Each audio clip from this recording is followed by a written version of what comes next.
So, Recording in madali lang natin progress. malaman. Okay, next one. Ayan naman yung lateral resolution. Okay. Ay, ayan. So, lateral resolution natin, another name ng lateral resolution will be, okay, mamaya, nasa isang ano pala, no? So, beam width siya, yun natin. Sometimes, sabi nga nun, same as bandwidth. Bakit pangit yung nailagay ko na kulay? Ayan, another name niya, beam width, or sometimes known as bandwidth. No, ganun na rin kasi isa lang yung lugar nila, di ba?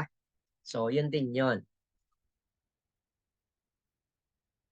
Yan ang ibig sabihin ng lateral resolution. So, sabi rito, no, ang pinakamaganda rito, etong bullet na to. Let me check that. Ito, saka yan. So, anong ibig sabihin? Let us say, meron kang organ na nandito. Tapos, meron tayong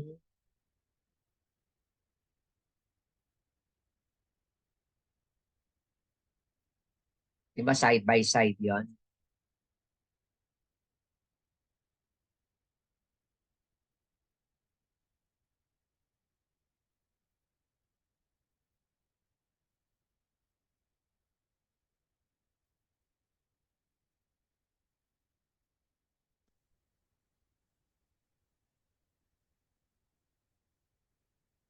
A good lateral resolution daw, halimbawa, yung probe natin transducer. If this will be our transducer,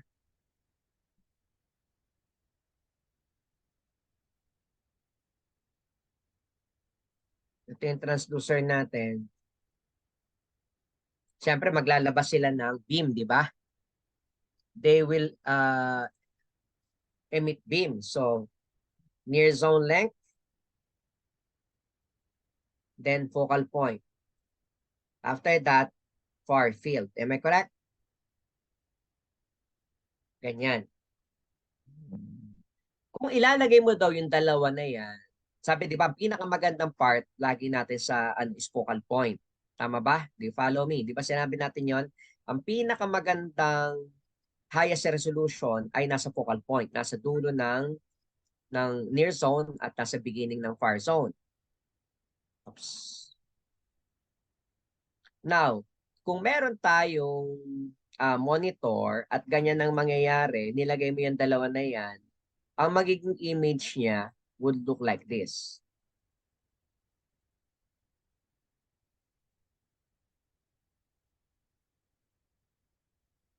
Magkapatong. Bakit? Kasi pinasok mo sila parehas doon sa focal point, sa waist of the beam. So, sa lateral resolution, no, you are encouraged sa lateral resolution na isa lang ang ipasok mo. Kung ito lang ang gusto mo ipasok, yan lang dapat. Yung isa nasa labas. And if you do that, asensya na kayo, hindi lang symmetrical yung pagkakadrawing ko, no? Kung gagawin mo daw yan, ang magiging image niya ngayon, ito yung monitor, will look like this.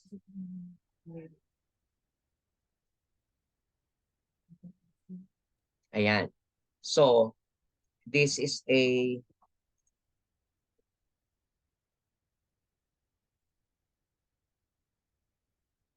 poor lateral resolution. Ito yan. Ito naman, good lateral resolution. Ayan. So, dapat ipasok mo isa lang doon sa focal point. Yung isa nasa labas para ma-separate mo sila. Okay? So, based dyan sa dalawang arrow na inano natin dito. So, if one item is outside the beam and the other is inside the beam, it can be resolved. However, if the two items are both inside the beam path, it is not resolvable. Therefore, poor ang lateral resolution natin. Okay? So, I hope, no, nakita nyo yan. So, let me erase that. Ayan, no? So nakita niyo yung taas, no?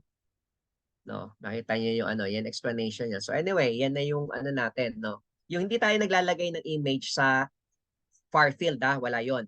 No, pangit yun eh. Hindi maganda. So ang nilalagyan lang natin ng image will be the near zone tsaka yung focal point. Okay, ayaw natin ng far field. Okay, kaya yan nakita ninyo, no. So kahit na nandito siya, nasa loob ng near field, pag dalawa pinasok mo, mahirapan ka. Pero dito sa ways of the beam, isa pinasok, isa nilabas, mo very good yan. Dito sa far field, nilagay mo parehas, pangit pa rin. Okay? Kaya dapat alam mo rin. Kaya meron tayong tinatawag na ano, 'di ba, yung ina-adjust mo rin yung ano niya, no, yung shape ng beam para mas lalo siyang luminaw. Meron 'yon sa ano sa control panel, no? Yung ina-adjust mo yung beam shape, meron 'yon. Okay? Ito na ngayon. Ito yung lumitaw na ano terminology. Sorry. Na terminology. What's another name ng lateral resolution? Yan, azimuthal resolution. Yan lang naman, no? Yan lang naman pinaka-importante diyan. Yung kanina range, no? Longitudinal, yung axial, si lateral azimuthal resolution. So lumitaw din yan sa tanong sa board exam. So we have it, kaya tinuturo ko sa inyo.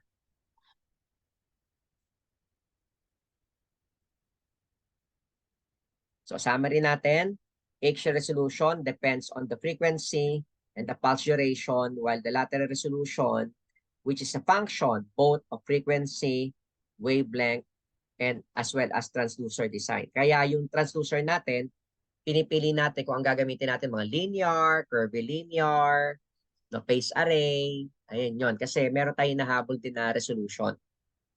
Okay? So, let's move para ma-cover natin pa yung iba pang ano. Yung elevation naman, thickness, slice thickness, no? Another resolution yan, slice thickness resolution, otherwise known as elevation resolution. So, kailangan yan, nakikita nyo, no? Slice thickness. So, pataas naman siya. But we do not, sa ano sa ultrasound sa atin, hindi natin ganong binibigyan ng emphasis to eh. Usually, 8 shot tsaka lateral resolution lang. No? Pero at least alam niyo na meron pa tayong elevational or slice thickness resolution na tinatawag. Yan, slice thickness. So, kaya hindi natin ginagamit. Tingnan yung second bullet. The slice thickness is typically the worst measure of resolution for array transducer. Kaya hindi natin ganong ginagamit. We rather focus on axial and lateral resolution. Alam din natin ito, di ba? Ito na ngayon yung tinatawag natin na side lobe. Ayan, yung another artifact. No, the side lobe artifact, parang ano siya, pag nagbukas ka ng gripo, di ba? You open the faucet, then syempre, water will comes out. No, pag malakas lalo ang pressure, and then you get a pail of water, isaluhin mo yung tubig, mapapansin mo, outside the pail of water, may mga tumalsik pa rin na tubig. Tama ba? Bakit basa pa rin yung gilid nung pail of water? Samantalang, diretso naman yung tubig natin sa pagbagsak. Since malakas yung pressure, may mga sumisirit na mga tubig na sa gilid, no? May mga ibang tubig na lumalagpas. I don't know kung nare-relate nyo ako doon, ano? So as you open the faucet, babagsak yung tubig, pero mapapansin may mga tubig na tumatalsik patagilid. Yun ngayon yung side lobe artifact na tinatawag natin. Okay? And that side lobe artifact, no minessure nila, it is less than 10% ng true energy ng main ultrasound signal. So, ibig sabihin meron siya. Lumalabas talaga ngayon yon. However, so ibig sabihin ng low intensity signal sila. Low intensity wave. However, sabi natin dito, however, may mga ano na ngayon, may mga software na ngayon na ginagamit ang different manufacturer to remove that. Ang tawag natin doon, apodization. So apodization is the software. Kaya sinabi dito sa bullet number 4, it can be eliminated by apodization or the non-uniform electrical excitation. Now, paano ginagawa yon? Well, software siya. No? Hindi naman natin kailangan alamin kung paano nila ginawa. Importante, no, ang importante rito, software siya to filter out the side lobe, to prevent that side lobe artifact. At nangyayari, nanggagaling ang side lobe artifact lagi sa pinakamalakas na ano no, na beam strength. Saan 'yon? Sa near zone length. Sa frenal zone, doon nanggagaling sa side lobe kasi nandoon yung pinakamalakas eh.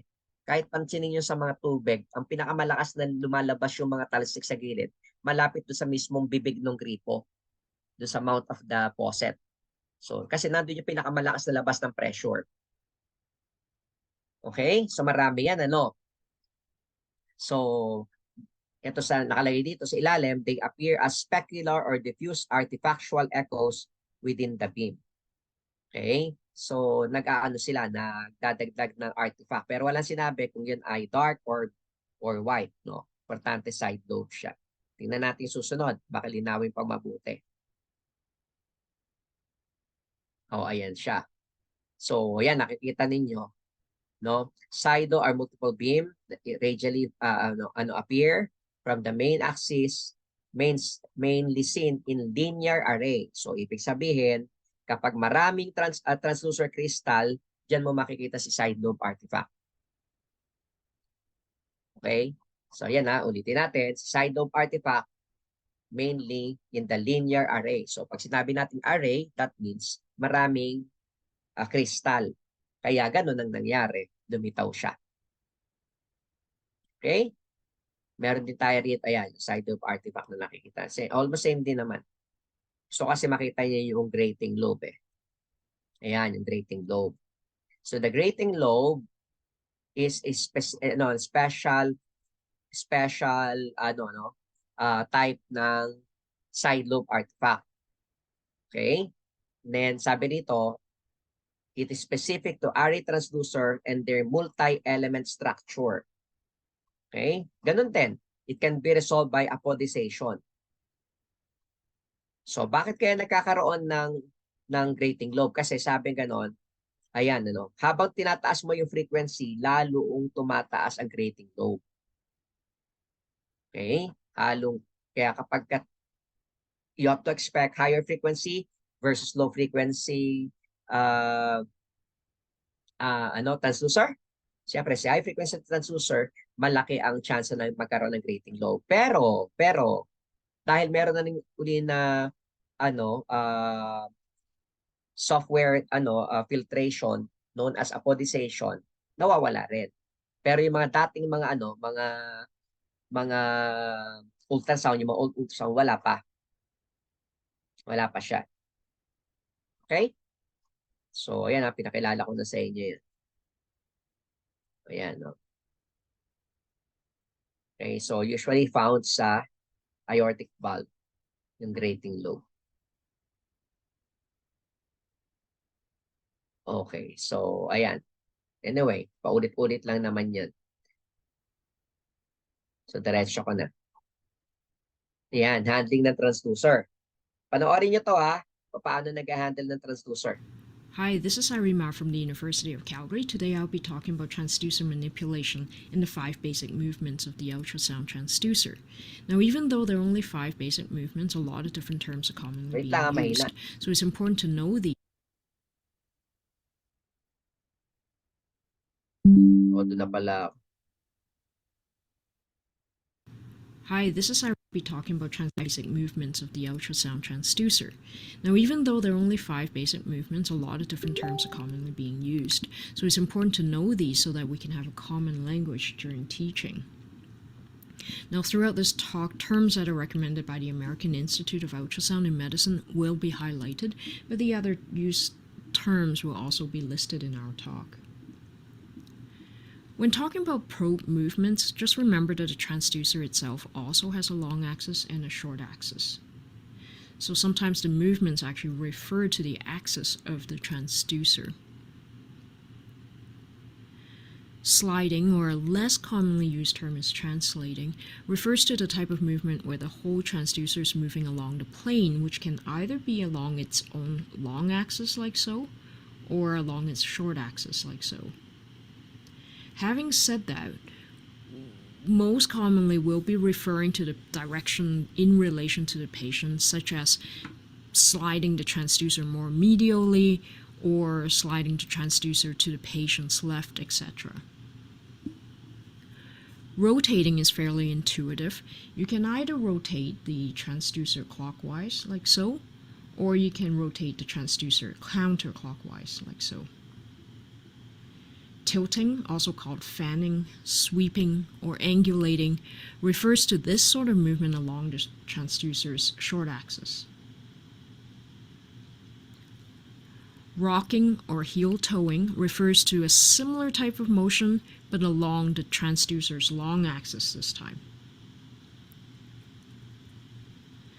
And the last movement is compressing, and that just refers to pressing the transducer in or applying a downward motion onto the transducer. And here they all are, the 5 motions that you really do need to know so that you're familiar with what your instructor or textbook is referring to. All right. And thanks for listening. Nakita natin kung paano yung nila, no. But so far again, wala pa ako nakita na tinanong ng board kung paano yung scanning technique, yung ganon, para at least meron lang kayo idea, no, in case na tanungin kayo, or kung gusto niyo talaga mag-master ng ultra, kasi yung PowerPoint at itong mga lecture ko, naka-design talaga to for specific talaga pang ultrasound tech kaya ganyan, no, pasensya na, no, pero at least ngayon pala nakikita niyo na kagad, kahit general ultrasound pa lang itinuturo sa school, pero tayo advanced na tayo kagad.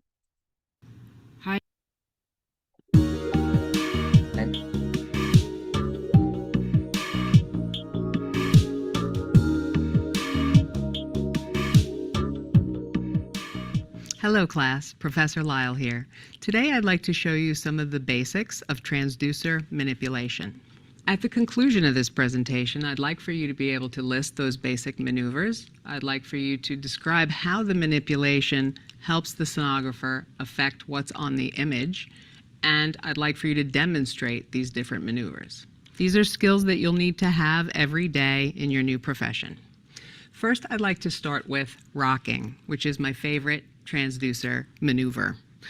Rocking enables the sonographer to both bring a particular area of interest into the center of the field of view, or it also enables a sonographer to extend their field of view. So for instance, here is aorta, and here if I rock upwards and look, I can see very proximal aorta here in my view. So rocking is performed by rocking on the face of the transducer. This can be done in any direction. Rocking transversely and rocking longitudinally. Next, I'd like to talk about tilting. Tilting and angling are sometimes referred to as the same thing. Performed by tilting the transducer. So the transducer is tilted this way, side to side, or superior to inferior. So this can be used to evaluate an entire organ by staying in the same acoustic window and simply viewing that organ from both superiorly all the way through to inferiorly, or this can be used to see lateral through medial on that organ. The next maneuver I'd like to talk about is sliding. And sliding is the gross movement of the transducer across the field of view. Where it's possible to evaluate a small organ using angling, sliding needs to be used for a larger organ or a much larger field of view. So sliding can be done in any direction, so from superior to inferior, from medial to lateral, in either direction. Sliding enables the sonographer to utilize different acoustical windows, even for the same organ. These are just a few of the basic techniques that you'll use to maneuver your transducer every day with every case in your new profession. These require a lot of practice to become proficient. Let's get started. It's your turn. Here's the Okay, so nakita ninyo, no? So even though kala nyo madali siya, it really takes time to practice. So ganun din sa atin dito, no?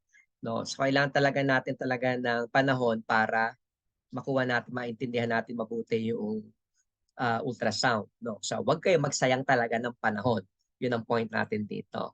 So different types of transducer, makita natin. Hello, my name is Marcin Lisowski and I would like to tell you in a few words about types of the ultrasound probe. So let's begin. Linear probe are characterized by straight frontal line, just saying the ultrasound wave is sent perpendicularly and the image obtained on the screen is a rectangular shape. linear probe are characterized by frequency from 2 to 22 MHz. Some companies produce probe even over 30 MHz. Linear probe penetration of rather shallow structures, maximum 14 centimeters. Also, we use this probe for Doppler examination. A distinction between linear probe are for Doppler examination, we use up to 11 MHz, more or less. For general examination, about 14 MHz, and for examination of surface structure, high frequency is around 19, 22. Some companies propose even more megahertz. I can say a lot about this type of probes, but not about it now, so go next. Convex probe, unlike in the linear probe, are characterized that the crystal is arranged in the arc, and the obtained image is a segment of the circle with an angle about 60-70 degree. Convex is widely used thanks to its height penetration, even 40 centimeters. The frequencies depends on the producer, usually from 1 to 6 or even 8 MHz. We basic work here with harmonics frequencies, which improve penetration and image quality. The scanning angle can often be extended to even 100 degrees. Phase array or sector probe. The main purpose of this probe is cardiology and transcranial examination, TCCD. The signal is sent from one point, so that helps ultrasound beam pass the patient ribs. In addition to image in B mode, we use all available types of modes: M mode, continuous wave Doppler, pulsar wave Doppler, and so on. The frequencies are usually from 1 to 5 MHz for adult with 90-degree field of view, and up to 9 MHz for children, and even 13 MHz for neonatal examination. For smaller patients, the size of the footprint also changed to a smaller one. Microconvex and endovaginal probes. This probe are group of the convex. They are characterized by a curved footprints with a reduced field of view approximately 9 millimeters. The image on the screen is similar to that on the convex probe. It can be said that the endoprobe is a microconvex on the long stick. Microconvex is mainly used for pediatric and neonatal examination, endo for gynecological and fetal examination, also for urological application. Frequency from 3 to 11 MHz and field of view are up to 200 degrees. Transrectal probe, TRT, it has two acoustic lenses, often in the arrangement line probe, convex probe. There are variety of TRT probes on the market and depend on the producer. It has a different length of arrangement. It can be convex linear or convex-convex. Mainly used for urologists, for prostate examination and biopsy, often with the biopsy attachment. Frequencies more or less from 2 to 12 MHz for convex and up to 13 MHz for linear probe. Volumetric probes. Depending on the exam, you can find different types of 3D, 4D probes. Linear, convex, the most common probes for fetal examination. Endo are also often seen for fetal examination. And the fourth type of probe for volume sectors for heart application. The crystal are do the automatic electronic movement and get the 3D, 4D projection on the screen. In addition, modern ultrasound system have a lot of post-processing options to show the fetus better. The last group of include a special probe, linear Hocquet probe, usually from high frequency, mainly for rheumatological and orthopedical examination. Laparoscopic interoperative examination, the same image shape as from linear probe. TE, transesophageal cardiography for heart examination, and EC, intracardiac, for specialist cardiologist examination. This is in the great brief. I know there are many. Okay, so nakita natin dito, katapos na naman yun. There are several probe na nakita natin. We can classify that based on, 2D, 3D, 4D. Okay, so yung mga nauna, puro 2D lang yon. Tapos nakita natin, Meron din mga 3D, 4D na mga convex, phase array, meron din ganon. So hindi porke sinabi mo na convex, 2D na yon, 3D na yon. So depende pa rin, di ba? Kasi pwede mong hatiin nga sila sa dalawa. Pero hindi kayo tatanungin sa board exam kung ang convex pa ay 2D or 3D. Wala yon, no? So binibigyan ko lang kayo dito ng idea uli na pag sinabi mong convex or linear, it can be 2D or 3D. Depende sa do sa goal nung clinic ninyo kung anong gagamitin. Pag gynecological, 3D yun. Pagka regular diagnostic lang, 2D. Okay, next na maiintindihan natin syempre yung design, no? Ano yung purpose? So, makita natin meron general purpose lang na examination or pwedeng mga special purpose design ng transducer like transrectal, transvaginal. Nakita natin endorectal. Tapos makita rin natin yung esophageal. No, ang dami, no? Cardiac probe. So, different probes talaga makikita natin. And then, the last classification na malalaman nyo doon, yung labas ng wave. So, makikita sa linear, diretso lang, rectangular, meron naman siya parang fan shape, meron naman parang pie shape. So, these are three ways of describing the probe. Isa-isahin natin sandali, no? Bilis ng time. So, ayan yung transducer array natin. It can be linear, curvilinear, phase array, or mechanical array. Yung linear, ito, diretso lang siya. Curvilinear, makikita nyo, no? Trapezoidal yung shape niya. Phase array natin, galing lang sa isa, tapos pie shape. So, dito sa linear, makita natin, maraming kristal yan, isa-isa. Dito rin sa curvilinear, marami ring kristal. Pero dito sa phase array, makita nyo, isang kristal ang pinanggagalingan ng wave, no? Mamaya na yung mechanical. So, ito yung linear array natin. Sequentially, no? Isa-isa. Kahit na marami siya, kahit na pagano siya, sequentially, no? Isa-isa.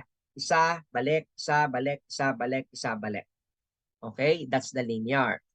And then, wag na yung megahertz yan. Hindi naman itatanong sa board yon. No, nakikita nyo, ganyan ang forma niya, pero isa-isa, no, sequensya, tas ganito yung lilitaw. So the way the probe releases its wave, ganun din yung makikita mo sa monitor. Nakuha? So kung ito diretsyo, dapat ang itsura ninyan diretsyo rin. No, straight lang siya, yan. So ginagamit siya for superficial imaging, ibig sabihin high frequency yon kasi superficial imaging eh. So less penetration, alam natin, but better resolution. So this is good for ultrasound-guided biopsy, superficial structure. Ito na naman yung trapezoidal na tinatawag natin, the curvilinear. Kung papansinin niyo rito, sequential din siya. And it releases a trapezoidal shape pattern. So, ganyan din ang makikita mo sa monitor. So, kung ano yung lumalabas na beam, yun din ang makikita mong beam yun din ang makikita mong image sa monitor. Okay? Ayan, no? So convex siya, no? So makita 1 to 8 ibig sabihin pwedeng malalim, no? Pwedeng malalim yung for the deeper structure. So yung curvilinear na yan. So again, we do not classify them as 2D tsaka 3D or 4D kasi pwedeng pareho sila na meron. Okay? So in this case, classify natin sila doon sa the way wave are released, no? Are being wave that are exiting the transducer. Okay, yung phase array naman, yan makikita nyo, no? Although, sabi natin, marami siyang element, pero naglalabas siya all at the same time. Sabay-sabay, tapos nakafocus lang sa isa. Imagine niyo 128 to 256 piezoelectric element yung crystal. Sabay-sabay silang maglalabas, hindi sila sequential, pero nakafocus lang sa isang area. No? So, it produces a pie slice scan pattern. So, paano itsura nun ngayon? Okay, ano itsura nun? Tignan natin. So, comparison to non-phase array, ayan siya. No? Kita natin, magagamit siya for cardiac imaging, for high resolution, higher sensitivity, and dynamic range. No? So, maliit lang yung area niya. So, hindi mo pwedeng gamitin yan sa malalaki. No? So, ayan. So, these are some of the other technical aspect ng phase array. So frequency niya 2 to 8 megahertz. Pero again, hindi kayo tatanungin sa frequency niyan kasi iba-ibang manufacturer, iba-iba yung paggawa nila ng frequency, no? So hindi kayo tatanungin definitely. So mechanical array, ginagamit naman ito for or yung tinatawag natin na annular array. So meron kayong makikita diyan na parang bilog siya tapos sinilip mo sa loob, umiikot. No, usually ginagamit din namin yun for assisted biopsy, assisted area. Ayan. So pag sinilip mo yan, makikita mo yung loob niyan eh. Bilog na ganito, umiikot. So look at this ano. Tingnan niyo yung ano niya, trapezoidal din siya. So para siyang convex, no? Usually ginagamit na din namin yan pagka ultrasound assisted or guided biopsy o ultrasound assisted na magtutusok ng mga needle. Oh. So pansinin niyo to, linear, 'di ba? Rectangular yung lumalabas, but sequential. Tingnan nyo yung image niya. Rectangular din. Kaya madali mong malaman. Doon pa lang sa image, malalaman mo na kagad kung ano yung ginamit na transducer. Kasi kung rectangular yan, sasabihin, linear array yan, sigurado ako. Kasi ang nilalabas niya rectangular din. O, di ba madali? O, ayan siya. No? So, ginagamit ito, ayan. No? Ang daming klase, no? May 2D, may 3D imaging. Again, ulitin ko, hindi nyo kailangan masyado sa uluhin ito dahil hindi naman ito sa inyo itatanong. No, hindi tatanong yan, napaka-imposible yan na tanong sa inyo na pag-breast, anong ginagamit ko, pag thyroid, anong ginagamit, hindi tatanong sa inyo yan. Kasi for specialization na yan. So, huwag niyo pahirapan ng sarili niyo.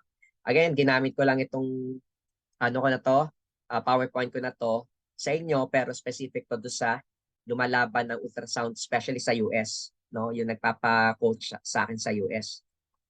Ayan. Marami, di ba? O, ito naman ngayon, convex. Pansinin niyo, yes, convex or curvilinear. Di ba trapezoidal? O, tingnan mo yung image niya, trapezoidal din. So, kung ano yung lumalabas na shape ng beam, ng transducer, ganun din yung lumalabas sa monitor. Gets? O, ayan yung convex. Ito yung ginagamitan niya, no? OB gynecological, it can be 2D or it can be 3D. Again, hindi kayo tatanungin dyan sa board exam. Ito ngayon, no, yung phase array. Pansinin nyo, yung phase array natin, pie shape. So, kadalasan yon for cardiac imaging. Di ba sinabi rin kanina? So, kung lumalabas sa kanya, pie shape, tapos lahat ng crystals all at the same time lumalabas, pero nakaguide siya as pie shape. Maganda siya talaga for detailed, no? Yan, yung phase array na ginagamit natin. So, cardiac, for brain examination, ginagamit natin. It can be 2D or it can be 3D also. Okay? Bilis ng time, no? Ito yung pencil transducer for the color flow Doppler. Hindi natin makuha yung Doppler. Siguro ihahabulin ko na lang yon sa final coaching. Importante na halos nakuha natin lahat yung ano. Ito yung endocavitary. So, ipinapasok sa katawan, no? Kaya sinasabi ko, there are special transducer na nagagamit natin. O, ayan, pinapasok. So, ultrasound din yon, no? Pero bihira yan, mga special ano na yan kapag malalaking hospital na tsaka kayo gagamit ng ganyan. Hindi yan sa mga pag-diagnostic. But at any rate, ayan yung sinasabi ko na annular, no? Ayan, no? Fine needle aspiration biopsy. May mass siya, may biopsy, itong ginagamit. So, nasisilip mo yung loob niyan. Dati, nung nagtatrabaho, meron kaming ganyan, yung annular array. Yan. Makikita mo yung loob niya kasi plastic to eh. Masisilip mo yung loob, gumagalaw, umiikot. Ayos, di ba? So, that's the annular array. Okay. So, I guess, this it, no? Medyo ready na kayo doon sa ultrasound. Habulin ko na lang yung Doppler. Madali lang naman yon, no? Siguro sa final coaching ko na ihahabol. Anyway, isang beses lang ako nakakita ng Doppler na tanong. Pero yung Doppler na tanong na yon, tinanong lang nila ano ibig sabihin ng pula at blue, no? So, yun lang yung tinanong nila. Madali lang naman yun. Kaya ko ituro sa inyo yun. Kasi yung dugo, pwedeng papunta ng transducer or palayo ng transducer. No? Kaya pagka palayo, blue yun. Kapag red, papunta sa transducer. Kaya madali mong ma-identify. No? Kapag nakikita mo yung red, yung kulay nung dugo na nagpa-flash siya, ibig sabihin nun, papunta yung dugo, papunta sa transducer. Pero pag nakikita mo, nagpa-flash naman, nagpa-pump doon ay blue, palayo yun. Yun ang tinanong. Di madali lang. But yung principle nun, ituturo ko rin sa inyo. Okay? So medyo patapos na tayo. Tama-tama lang din ba? 11:46. Meron ba kayong tanong? Meron pa tayo 1 minute. Magdadala ng pencil, Mongol pen. The more na maganda na magdala na kayo kasi may Scantron na, di ba? Naka-pencil na kayo. Sanayin nyo na mag-pencil bukas. no? Sa mga mag-exam ng face-to-face. Sa mga online, try natin ng Friday, bukas ng hapon ipadala ko. Pero hindi ko agad mararasyo yun. Mararasyo ko yun sa sa Wednesday pa. Okay? So para sa mga online, Wednesday to Sunday tayo. Sa face-to-face, Monday to Friday. However, dahil maraming ulan to nakaraan, kaya naki-join sa inyo ngayon yung face-to-face. Okay? So be ready sa exam bukas mga face-to-face dyan. Naka-ready na, 2 exam kayo. Then aralin mabuti yung tinuro ko sa inyo. Okay? So thank you so much, everyone.